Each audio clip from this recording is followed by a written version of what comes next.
اعوذ باللہ من الشیطان الرجیم بسم اللہ الرحمن الرحیم رب اشرح لی صدری ویسر لی امری واحلل عقدۃ من لسانی یفقہوا قولی۔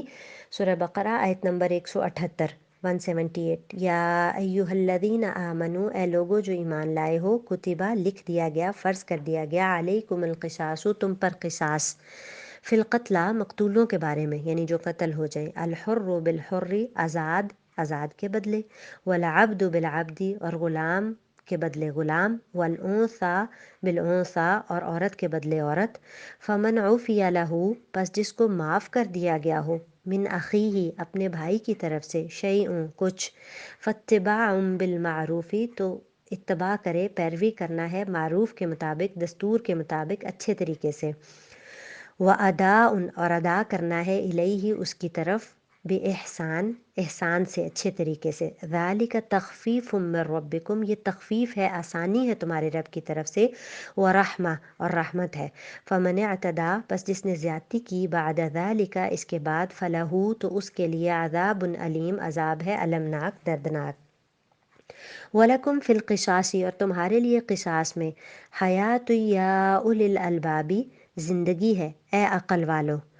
لعلکم تتقون تاکہ تم متقی بن جاؤ، پرہیزگار ہو جاؤ، کتبہ فرض کیا گیا، علیکم تم پر، لکھ دیا گیا تم پر، اذا جب حضر حاضر ہو آئے، احدکم الموت تم میں سے کسی کو موت، ان ترکا اگر اس نے ترک کیا چھوڑا، خیرن الوصیۃ خیر مال، للوصیۃ وصیت کرے، للوالدین والدین کے لیے، والاقربین اور قریبی رشتہ داروں کے لیے، بالمعروف دستور کے مطابق، حقا علی المتقین حق ہے لازم ہے متقیوں پر، فمن بدلہ پس جو اس کو بدل دے، بعدما سمعہ اس کے بعد کہ اس نے اس کو سنا، فانما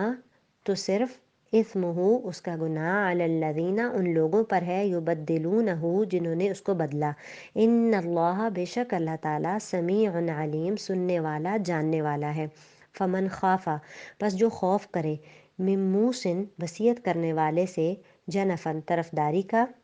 او اثما یا گناہ کا، فاصلح پھر اصلاح کر دے، صلح کرا دے، بینہم ان کے درمیان، فلا اثم علیہ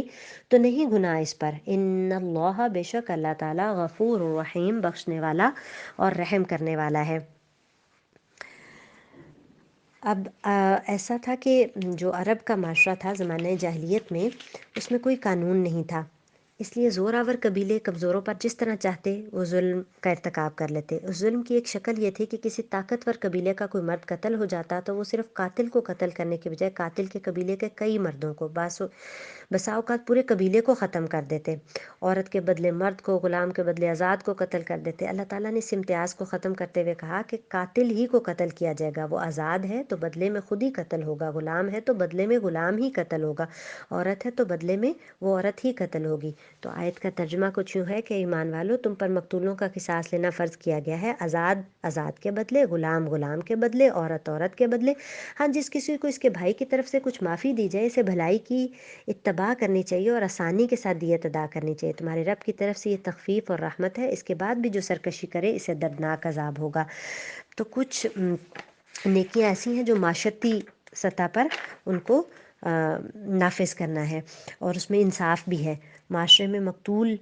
کو سپورٹ کیا گیا ہے، اس کے بدلے کی فکر کرنی ہے معاشرے کو، کتب علیکم۔ آج آزاد خیال لوگ جو ہیں وہ ڈیتھ پینلٹی کو ظلم سمجھتے ہیں، قاتل کا گویا وہ ساتھ دیتے ہیں، ظلم کا ساتھ دیتے ہیں، حالانکہ جان کے بدلے جان لینا یہ ایک ایسا قانون ہے قصاص کا جس میں معاشرے کی زندگی ہے، اگر قاتل آزاد ہے تو اس کے بدلے میں اسی قاتل کو قتل کیا جائے گا، یہ نہیں کہ اس کے بدلے میں غلام کو قتل کر دیا جائے، اس کے اگر غلام نے قتل کیا تو پھر بدلے میں وہ مارا جائے گا، عورت کے بدلے عورت، یہ نہیں کہ آدمی نے قتل کیا تو بدلے میں بیوی بچے پکڑے جائیں، عورت قاتل ہے تو پھر وہ خود پکڑی جائے گی، ہاں جس کو اس کے بھائی کی طرف سے کچھ معاف کر دیا جائے۔ اب یہ ایگزمپشن ہے، بھائی سے مراد مقتول کا وارث ہے، جن کا کوئی قتل ہو جائے انہیں دو چیزوں میں سے اختیار ہے، چاہے تو دیت لے لیں چاہے تو قصاص، رعایت رکھی گئی نا، اگر دیت کی قیمت مقرر کی گئی ہے تو قیمت معروف طریقے سے ادا ہو، یہ نہیں کہ باثر اور غریب میں فرق رکھا جائے یا کوئی ادا ہی نہ کرے اپنا اثر و رسوخ استعمال کر کے، عمدہ طریقے سے اس کو ادا کرنا ہے، کیونکہ یہ آسانی اللہ تعالیٰ نے دی ہے۔ تو صرف قصاص نہیں بلکہ دیت اور اس کے بغیر بھی معافی کا راستہ رکھا گیا۔ جان لینا ہی اسلام کا مقصد نہیں بلکہ معاشرے کو پروٹیکٹ کرنا ہے، اور جو اس کے بعد بھی سرکشی کرے، یعنی کوئی پیسے بھی لے لے پھر جان بھی لے لے بدلے میں، تو یہ تو پھر زیادتی ہے نا۔ بعض لوگ دیت لینے والوں کو ملامت کرتے ہیں، تو یہ چوائس اللہ تعالیٰ نے دی ہے، معافی تو اللہ تعالیٰ کو پسند ہے نا۔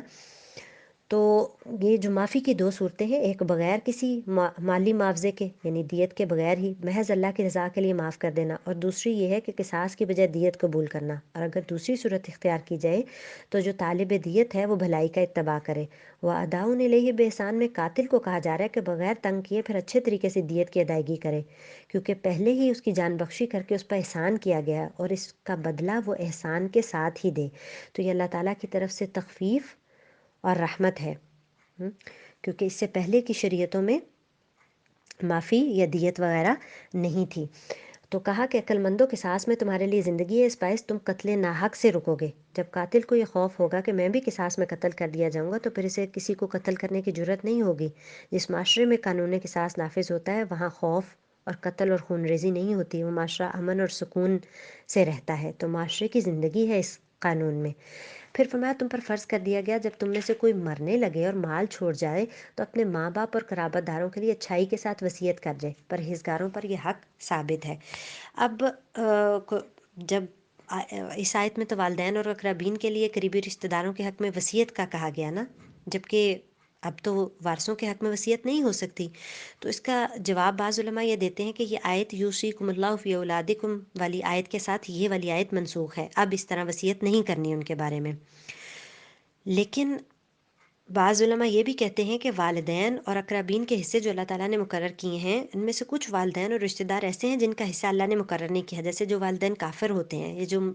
غلام ہیں وہ تو مسلمان کے وارث نہیں ہوتے، تو ان کے حق میں وصیت کی جا سکتی ہے۔ اسی طرح دادا دادی نانا نانی، اگر ان کا کوئی پرسان حال نہیں تو ان کے حق میں وصیت کی جا سکتی ہے۔ اسی طرح اگر کسی کا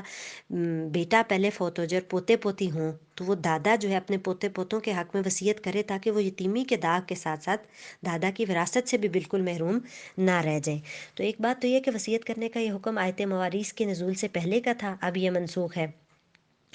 کیونکہ اللہ تعالیٰ نے ہر حق والے کو اس کا حق دے دیا، ورثہ کے حصے مقرر کر دیے ہیں، اب کسی وارث کے لیے وصیت کرنا جائز نہیں ہے۔ البتہ ایسے رشتہ داروں کے بارے میں وصیت کی جا سکتی ہے جو وارث نہ ہوں، یا راہ خیر میں خرچ کرنے کے لیے وصیت کی جا سکتی ہے، اور اس میں بھی زیادہ سے زیادہ حد 1/3 مال ہے، یعنی مال کا 1/3، اس سے زیادہ کی وصیت نہیں کی جا سکتی۔ تو پہلی آیات میں حرمت جان کا ذکر ہے، یہاں حرمت مال کا ذکر ہے۔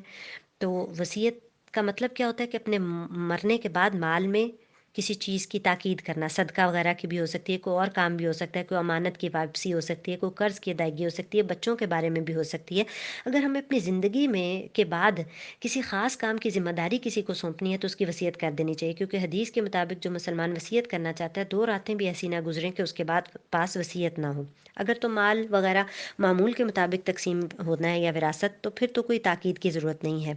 لیکن اگر اس کے علاوہ کوئی اس کا کرنا ہے تو پھر ہمیں اس کی پہلے سے وصیت کرنی چاہیے۔ جیسے ہم اکثر مذاق میں کہہ رہے ہوتے ہیں کہ میرے بعد یہ فلاں کی امانت ہے یا اسے دے دینا یا یہ قرض ہے، تو اسے لکھوا دیں جس چیز کے بارے میں بھی فکر مند ہیں، اور اگر زندگی میں یہ حالات بدل بھی گئے ہیں تو وصیت بدلی بھی جا سکتی ہے۔ اور اس میں کہا کہ اگر وہ مال چھوڑ کر جا رہے ہیں تو اس کا مطلب ہے مال چھوڑ کر مرنا کوئی بری بات نہیں ہے،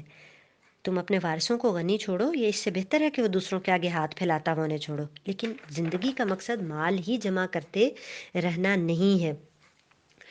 پھر اگلی آیت میں کہا کہ جو شخص اسے سننے کے بعد بدل دے گا اس کا گناہ بدلنے والے پر ہی ہوگا،